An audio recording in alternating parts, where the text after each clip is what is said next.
आज का यह video best selling author Jeff Keller की किताब एटीट्यूड इज एवरीथिंग पर आधारित है। दोस्तों, क्या आपको काम पर जाने का मन नहीं करता?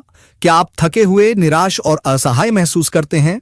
क्या आप जीवन में हार मान चुके हैं और अपने सपनों को छोड़ चुके हैं? तो आज का हमारा यह वीडियो आपके लिए है।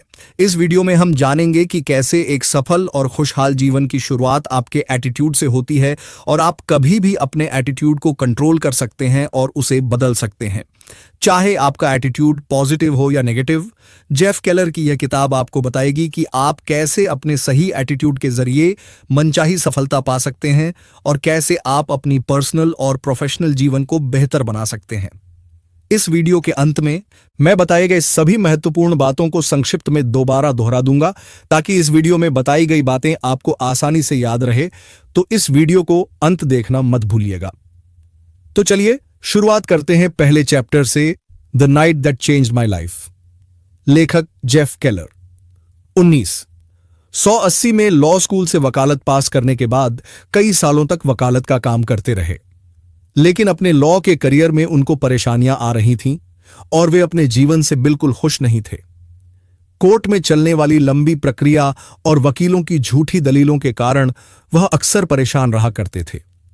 उन्हें ऐसा लग रहा था जैसे उनकी आत्मा मर चुकी हो और वे कई सारे स्वास्थ्य संबंधी समस्याओं से भी गुजर रहे थे। एक दिन रात के 1 बजे वह यूं ही टीवी देख रहे थे, तभी चैनल बदलते वक्त उनकी नजर एक प्रोग्राम पर पड़ी। इस प्रोग्राम का नाम था द मेंटल बैंक। यह घर पर ही किया जाने वाला एक कोर्स था जिसमें बताया गया था कि अपनी सोच और अपने बिलीफ को बदलकर हम जीवन में सब कुछ हासिल कर सकते हैं। लेखक जेफ केलर को यह प्रोग्राम बहुत आकर्षक लगा और उन्होंने कोर्स का ऑर्डर दे दिया। इस कोर्स को करने के बाद लेखक का अपने जीवन को देखने का नजरिया पूरी तरह से बदल गया। उनके अंदर जैसे एक नई ऊर्जा का संचार हो गया। उन्होंने नेपोलियन हिल, नॉर्मन विंसेंट और रॉबर्ट शूलर जैसे लेखकों की ढेरों किताबें पढ़ डाली। इस नए नजरिए का लेखक के जीवन पर बहुत ही गहरा प्रभाव पड़ा। इन किताबों से प्रभावित होकर उन्होंने एटीट्यूड और मोटिवेशनल सिद्धांतों के ऊपर कई सालों तक रिसर्च किया और इन सिद्धांतों को अपने जीवन में उतारा। इसके बाद उन्होंने अपने लॉ के करियर को छोड़कर एक मोटिवेशनल स्पीकर बनने का फैसला किया और अपने जीवन में वह सब कुछ हासिल किया जो वह हमेशा से पाना चाहते थे। 1. आपका एटीट्यूड एक मानसिक फिल्टर की तरह काम करता है जिसकी मदद से आप इस जीवन और दुनिया को अनुभव करते हैं।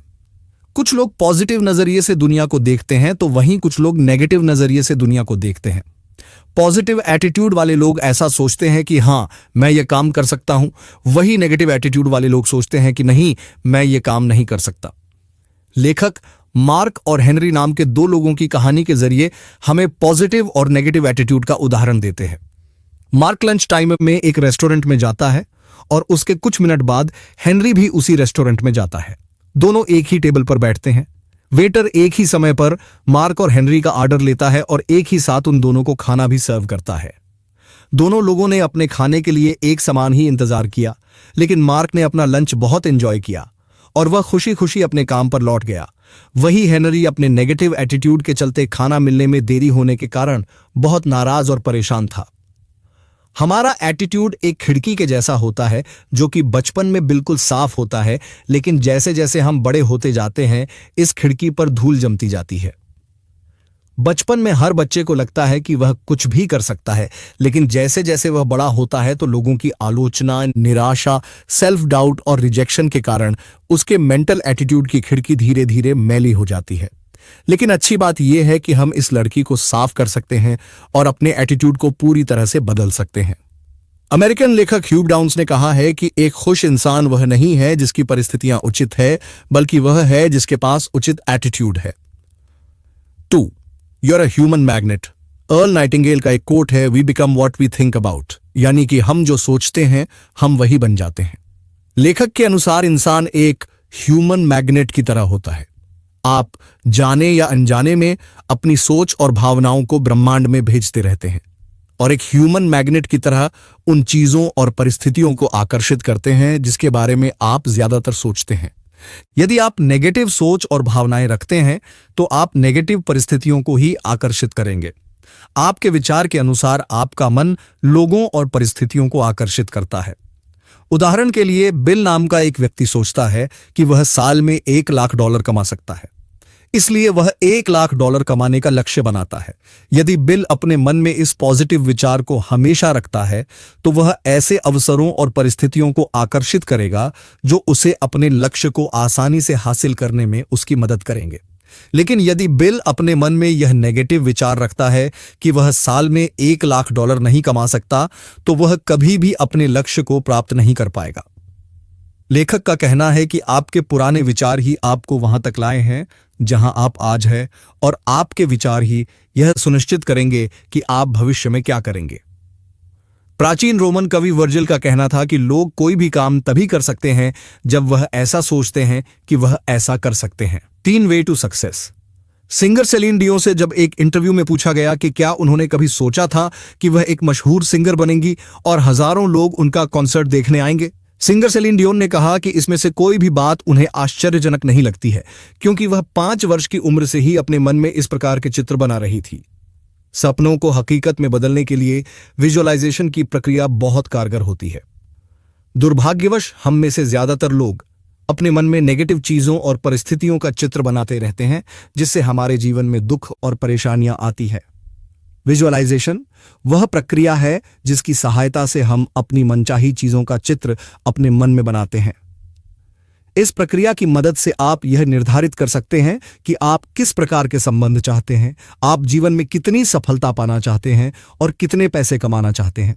1990 में कॉमेडियन जिम कैरी जब एक साधारण इंसान थे, तब उन्होंने अपने नाम $10 मिलियन का एक चेक लिखा और यह सुनिश्चित किया कि 5 साल के अंदर अपनी एक्टिंग के जरिए वह यह पैसा कमा लेंगे। जिम कैरी हमेशा इस चेक को देखकर यह विजुअलाइज किया करते थे कि उन्होंने अपना लक्ष्य प्राप्त कर लिया है और इस चेक में लिखी धनराशि उनके पास है। 1994 जिम कैरी की फिल्म डम्ब डम्बर रिलीज हुई और उन्हें अपनी एक्टिंग के लिए $10 मिलियन का एक चेक मिला। विजुअलाइजेशन की प्रक्रिया आपके सफलता की राह को और आसान बना देता है। 4. Make a commitment and you'll move mountains.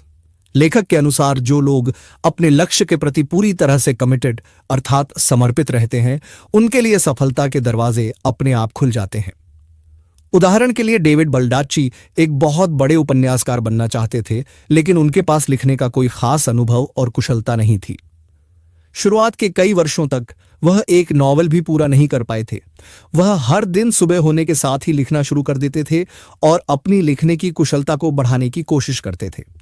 उन्होंने 10 वर्षों तक प्रयास किया और कुछ नॉवल लिख डाले, लेकिन इन सब से वह एक पैसा भी नहीं कमा पाए। लेकिन 1996 में उनके एक नॉवल के ऊपर एब्सोल्यूट पावर नाम की एक फिल्म बनी, जिसके लिए उन्हें लाखों डॉलर की धनराशि प्राप्त हुई। लेखक जेफ केलर कहते हैं कि हमें अपने लक्ष्य को नहीं भूलना चाहिए और उसके प्रति पूरी तरह से समर्पित रहना चाहिए। 5. Turn your problems into opportunities. जब भी हम किसी समस्या से गुजर रहे होते हैं या हमारे ऊपर कोई विपदा आती है, तो हमारे मन में बस इसी तरह के सवाल चलते हैं, जैसे कि यह मेरे साथ ही क्यों हुआ? अब मैं क्या करूंगा? मेरी सभी योजनाएं बर्बाद हो गईं। लेखक कहते हैं कि इस तरह के विचार आना स्वाभाविक है, लेकिन हर समस्या में हमारे पास 2 विकल्प होते हैं।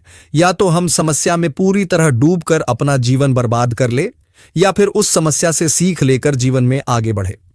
वह कहते हैं कि हमें समस्या को समस्या की तरह ना देखकर एक अवसर की तरह देखना चाहिए। हर समस्या आपको अपने जीवन में बदलाव करना सिखाती है। हालांकि आपको लगता है कि आप समस्या से पीड़ित है, लेकिन कभी कभी यह समस्याएं आवश्यक होती हैं, जो कि एक ब्लेसिंग अर्थात आशीर्वाद के रूप में हमारे पास आती है। 6. Your words blaze a trail. लेखक कहते हैं कि आपके शब्दों में असाधारण शक्ति होती है। आपके शब्द आपका भविष्य उज्जवल भी बना सकते हैं और आपके जीवन को बर्बाद भी कर सकते हैं। वो कहते हैं कि हमारे शब्दों से ही हमारे बिलीफ्स बनते हैं और बिलीफ्स ही हमारे जीवन को संचालित करते हैं। अपने जीवन को बदलने की शुरुआत उन शब्दों के बदलने से होती है जिनका प्रयोग आप अपनी रोजमर्रा के जीवन में करते हैं, और यह केवल उन शब्दों तक ही सीमित नहीं है जिसे आप साधारण बातचीत में इस्तेमाल करते हैं, बल्कि यह नियम उन शब्दों पर भी लागू होता है जो आप अपने मन में सोचते हैं। उदाहरण के लिए, टॉम को लगता है कि वह सेल्स का काम अच्छी तरह से नहीं कर सकता। टॉम पूरे दिन सैकड़ों या लगभग हजारों बार अपने मन में यह सोच दोहराता रहता है और धीरे धीरे उसका यह विश्वास बन जाता है कि वह सेल्स का काम अच्छे तरीके से नहीं कर सकता। अपनी सोच के कारण टॉम अपने सेल्स कैरियर में असफल हो जाता है और इसलिए टॉम कभी भी पर्याप्त धन नहीं कमा पाता। लेखक कहते हैं कि आपकी सोच से ही आपके शब्द बनते हैं और आपके शब्द आपका विश्वास बन जाते हैं, जो यह निर्धारित करता है कि आप जीवन में सफल होंगे या असफल। 7. कैसे हो? जेफ केलर कहते हैं कि यदि कोई आपसे पूछे कि आप कैसे हैं, तो इसके 2 तरह के जवाब हो सकते हैं, पॉजिटिव या नेगेटिव। आप इस सवाल का जवाब बस कुछ ही शब्दों में देते हैं, लेकिन उन शब्दों से आपके एटीट्यूड का पता चल जाता है। अगर आप ये कहते हैं कि आप अच्छे नहीं हैं या अच्छा महसूस नहीं कर रहे हैं, तो आपके अंदर और ज्यादा नेगेटिव ऊर्जा बढ़ जाती है और आपके आसपास के लोग भी निराश हो जाते हैं। वहीं अगर आप अच्छा ना होते हुए भी पूरी ऊर्जा के साथ जवाब देते हैं कि आप बहुत अच्छे हैं और आजकल बहुत अच्छा महसूस कर रहे हैं, तो आपके अंदर एक अद्भुत ऊर्जा आ जाती है और आपका आत्मविश्वास बढ़ जाता है। इसलिए जब भी आपसे कोई पूछे कि आप कैसे हैं, तो आप हमेशा कहें कि आप बहुत अच्छे हैं और बहुत अच्छा महसूस कर रहे हैं। शुरुआत में यह थोड़ा अटपटा लग सकता है, लेकिन यदि आप अपने जवाब पर अडिग रहें, तो आप जल्द ही आप यह पाएंगे कि आप अच्छा महसूस कर रहे हैं और लोग आपके आसपास रहना चाहेंगे। 8. Stop complaining. लेखक जेफ केलर कहते हैं कि कोई भी आपके दुख और दर्द नहीं सुनना चाहता। उनके अनुसार शिकायतें करना एक जहर की तरह होता है जो आपकी खुशियों को बर्बाद कर देता है, इसलिए कोई भी इस जहर का शिकार नहीं बनना चाहता। उदाहरण के लिए मान लीजिए, अगर आपका कोई दोस्त अपनी सारी नेगेटिविटी लाकर आप पर उड़ेल देता है, तो आपको कैसा लगेगा? जाहिर सी बात है कि आपको बिल्कुल भी अच्छा नहीं लगेगा और शायद आप उस दोस्त से दोबारा ना मिलना चाहते हो, क्योंकि नेगेटिव या बुरी खबरें किसी को भी पसंद नहीं आती। इसलिए लेखक कहते हैं कि हमें हर चीज के बारे में शिकायत करना बंद कर देना चाहिए, क्योंकि आप जितना ज्यादा शिकायत करते हैं, आप उतनी ही ज्यादा शिकायत करने वाली परिस्थितियों को आकर्षित करते हैं। विलियम पेन के अनुसार खुशी का रहस्य इसमें है कि आप अपनी शिकायतें ना गिनकर अपने आशीर्वादों को गिनें। 9. सकारात्मक लोगों के साथ जुड़ें। बाइबल की एक लाइन है, एक मिरर एक आदमी के चेहरे को दर्शाता है, लेकिन वह वास्तव में क्या है वह दिखाया जाता है कि वह किस प्रकार के दोस्तों का चयन करता है। यानी कि एक आईना सिर्फ इंसान का चेहरा दिखाता है, लेकिन उसकी असलियत जानने के लिए हमें यह देना चाहिए कि उसके दोस्त किस प्रकार के हैं। लेखक का कहना है कि सिर्फ पॉजिटिव सोचने तथा पॉजिटिव बोलने भर से आप सफल नहीं हो सकते। आप कैसे लोगों के साथ अपना ज्यादातर समय बिताते हैं, यह बात भी बहुत महत्वपूर्ण है। उदाहरण के लिए, माइक नाम का एक लड़का हाई स्कूल में पढ़ता है और वह अपना ज्यादातर समय अपने पड़ोस के लड़कों के साथ बिताता है। उन लड़कों का ना तो कोई लक्ष्य है और ना ही कोई सपने हैं और वे हमेशा नेगेटिव बातें ही करते हैं। माइक जब भी उन्हें किसी नए आइडिया के बारे में बताता है, तो वह सारे मिलकर माइक का मजाक उड़ाते हैं और उसका मनोबल तोड़ देते हैं।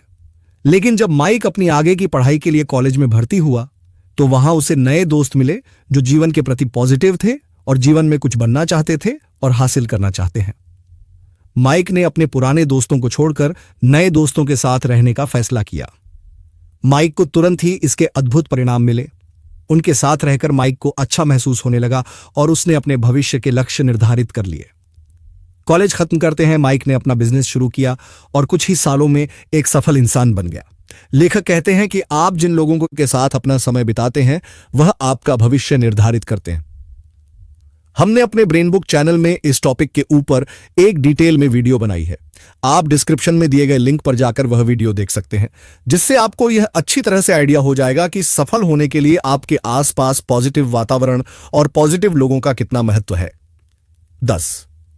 अपने डरों का सामना करें एंड ग्रो। एमर्सन का कहना था कि वह काम करें जिस काम से आपको डर लगता है और आपके डर की मौत निश्चित है।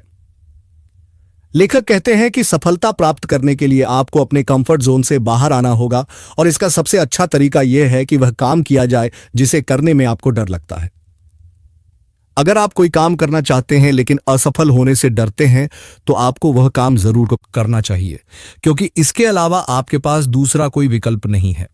अब यहां डर का मतलब यह नहीं है कि लेखक आपको कोई फिजिकल रिस्क लेने के बारे में बता रहे हैं। जैसे कि तेज गाड़ी चलाना या बंजी जंपिंग करना। यह डर का मतलब उन चुनौतियों से जो आपके पर्सनल तथा प्रोफेशनल जीवन में रुकावटें पैदा करती हैं। वह चीजें जो आपको डराते हैं और आपको आगे बढ़ने से रोकते हैं, लेकिन अपने अंदर आप यह जानते हैं जीवन में सफल होने के लिए इन चीजों को करना आवश्यक है। 11. बाहर जाओ और असफल हो जाओ। हेनरी फोर्ड का एक प्रसिद्ध उद्धरण है, असफलता सिर्फ दोबारा शुरू करने का अवसर है, इस बार अधिक बुद्धिमत्ता से। यानी कि हर असफलता दोबारा से और अधिक समझदारी के साथ शुरुआत करने का अवसर है। लेखक का कहना है कि दुनिया में शायद ही ऐसा कोई व्यक्ति होगा जिसने बिना किसी असफलता के सफलता प्राप्त की हो। वो कहते हैं कि जब तक आप अपनी मनचाही मंजिल तक नहीं पहुंच जाते, तब तक आपको असफलता के बावजूद कोशिश करते रहना चाहिए। लेखक यहां हमें अमेरिकन टीवी होस्ट सैली जेसी राफेल की रियल लाइफ स्टोरी बताते हैं। सैली हमेशा से अपना एक टीवी शो होस्ट करना चाहती थी, लेकिन उनकी राह आसान नहीं थी। उन्होंने सैकड़ों जगह नौकरी के लिए इंटरव्यू दिया और कई बार उन्हें नौकरी से निकाल दिया गया। उनके पास अपना मकान नहीं था और ना ही इतने पैसे होते थे कि वह किराए का मकान ले सके, इसलिए वह अपनी गाड़ी में ही सोया करती थी। पैसे ना होने के कारण वह कभी कभी भोजन भी नहीं कर पाती थी। लेकिन इतनी कठिनाइयों के बाद भी उन्होंने अपने बचपन के सपने को नहीं छोड़ा और तब तक असफल होती रही जब तक उन्होंने अपने सपने को पूरा नहीं किया और अंत में वह अमेरिका की एक प्रसिद्ध टीवी शो होस्ट बन गई। 12. नेटवर्किंग की जो रिजल्ट्स देती है। लेखक जेफ केलर का कहना है कि यदि आप बड़ी सफलता चाहते हैं तो आप कभी भी यह काम अकेले नहीं कर सकते। इसके लिए आपको अपने आसपास दूसरे पॉजिटिव तथा सफल लोगों के नेटवर्क की जरूरत पड़ेगी। आपको एक ऐसी टीम बनानी होगी जो आपकी सफलता को कई गुना तक बढ़ा दे, और यह तभी संभव है जब दूसरे लोग आपसे जुड़ना चाहते हो। दूसरों से अच्छे संबंध बनाने का तथा उनके साथ जुड़ने का सबसे अच्छा तरीका यह है कि आप लोगों की बात ध्यान से सुनें और उनकी समस्या का समाधान करें। छोटे छोटे उपलब्धियों पर भी लोगों की तारीफ करें और अपने साथ साथ सामने वाले के फायदे के बारे में भी सोचें। तो दोस्तों, जैसा कि मैंने आपसे कहा था कि इस वीडियो के अंत में मैं दिए गए सारे महत्वपूर्ण पॉइंट्स को दोबारा दोहराऊंगा, तो चलिए सारे महत्वपूर्ण बातों पर एक बार फिर से नजर डाल लेते हैं। इंसान एक ह्यूमन मैग्नेट की तरह होता है, इसलिए आप जो सोचते हैं आप वही बन जाते हैं। जो लोग अपने लक्ष्य के प्रति पूरी तरह से कमिटेड अर्थात समर्पित रहते हैं, उनके लिए सफलता के दरवाजे अपने आप खुल जाते हैं। हमें समस्या को समस्या की तरह ना देखकर एक अवसर की तरह देखना चाहिए। हर समस्या आपको अपने जीवन में बदलाव करना सिखाती है।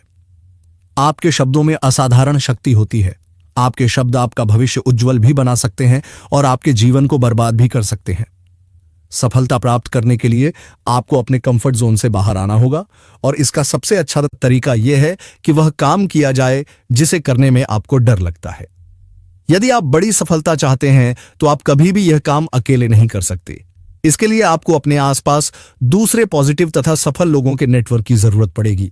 तो दोस्तों, मुझे उम्मीद है कि आपको एटीट्यूड इज एवरीथिंग किताब पर बना ये वीडियो बहुत पसंद आया होगा। इस वीडियो को लाइक और शेयर करें, और ऐसे ही इंटरेस्टिंग बुक समरीज और नॉलेज से भरे वीडियोस देखने के लिए हमारे चैनल को सब्सक्राइब करें। मैं जल्द ही आपके लिए एक नया वीडियो लेकर आऊंगा। तो चलिए मिलते हैं अगली वीडियो में।